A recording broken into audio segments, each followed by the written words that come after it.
नमस्कार. आज सकाळी शेअर मार्केट सुरू झाल्यापासून तेजी होती. दिवसभर तेजी वाढतच होती. आज मार्केट बंद होताना सेन्सेक्स हा 540 पॉईंट वाढून 82,727 वर बंद झालेला आहे.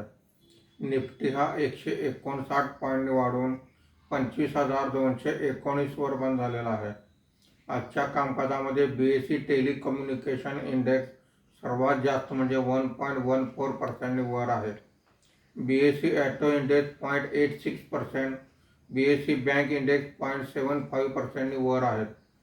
BSE mid cap index 0.24%, BSE small cap index 0.05% वर आहेत.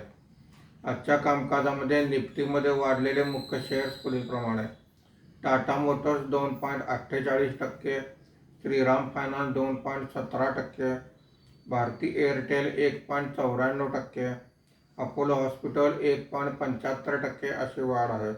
आज निफ्टीमध्ये घसरलेले मुख्य शेअर्स पुढीलप्रमाणे: Tata consumer product 2.05%, HUL 1.18%, Bharat electronics 0.72%, UltraTech cement 0.64% अशी घसरण आहे.